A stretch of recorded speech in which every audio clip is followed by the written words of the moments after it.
सोच न्यूज, एक नई सोच के साथ। નમસ્કાર દર્શક મિત્રો, તમે જોઈ રહ્યા છો સોચ ન્યૂઝ। હું છું રવિ। હવે જોઈએ આજના મુખ્ય સમાચાર। લોકસભા સામાન્ય ચૂંટણી 2024 અનુસંધાને ગાંધીનગર જિલ્લામાં વધુમાં વધુ મતદાન થાય અને નાગરિકોમાં મતદાન માટે જાગૃતિ આવે તે માટે ટર્ન આઉટ ઇમ્પ્લિમેન્ટેશન પ્લાન્ટ અંતર્ગત વિવિધ કાર્યક્રમો યોજવામાં આવી રહ્યા છે। જે અંતર્ગત ગાંધીનગર જિલ્લા પંચાયત ખાતે એક બેઠક યોજાઈ હતી, જેમાં જિલ્લા વિકાસ અધિકારી શ્રી સંજય મોદીએ જણાવ્યું હતું કે આગામી સોમવારથી ટર્ન આઉટ ઇમ્પ્લિમેન્ટેશન પ્લાન્ટ અંતર્ગત મતદાતાઓને જાગૃત કરવા મતદાતા જાગૃતિ સઘન અભિયાન હાથ ધરવામાં આવશે।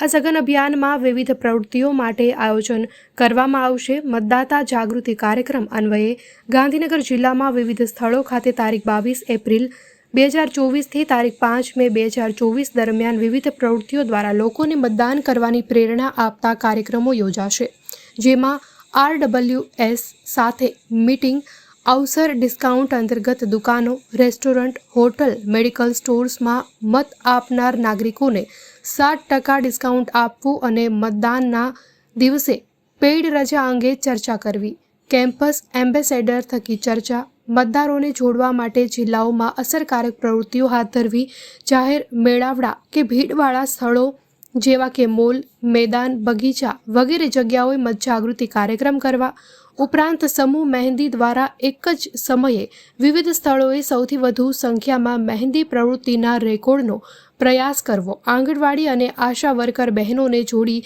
મતદાન જાગૃતિના પ્રયાસ સાથે મમતા દિવસની ઉજવણી કરવી, જાહેર 4 રસ્તા કે પ્રખ્યાત મોલ જેવી જગ્યા ઉપર rangoli, flash mob, run for vote જેવા કાર્યક્રમો હાથ ધરવામાં આવશે। આ બેઠકમાં જિલ્લા ગ્રામ વિકાસ અધિકારી શ્રી જિજ્ઞાસા વેગડા, જિલ્લા શિક્ષણ અધિકારી શ્રી BN પ્રજાપતિ તથા સંબંધિત નોડલ અધિકારીશ્રીઓ ઉપસ્થિત રહ્યા હતા।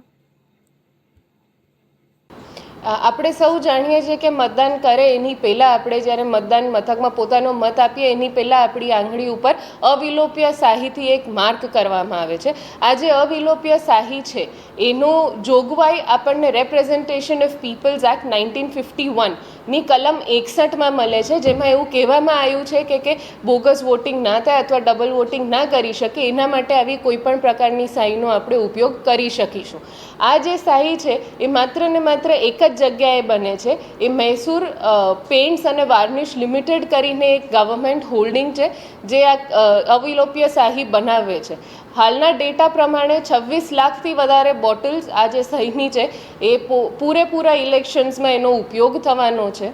આ સહી માત્ર ને માત્ર આ કંપની ઇન્ડિયન ઇલેક્શન્સ માટે નહીં પણ 25 અલગ અલગ કન્ટ્રીઝ જેમ કે ઘાના છે, સાઉથ આફ્રિકા છે, મલેશિયા છે, મોલદીવ્સ છે, ત્યાં પણ એનો સપ્લાય આપણે કરીએ છીએ। આ જે સ્યાહી છે એમાં એક સિલ્વર નાઇટ્રેટ નામનું કમ્પાઉન્ડ આવે છે। સિલ્વર નાઇટ્રેટ એવું કમ્પાઉન્ડ છે કે જે કોઈ પણ અલ્ટ્રાવાયોલેટ લાઇટ અથવા તો પછી સનલાઇટની સાથે રિએક્ટ કરે છે અને એ જે અવિલોપ્ય શાહી છે એને અવિલોપ્ય બનાવે છે।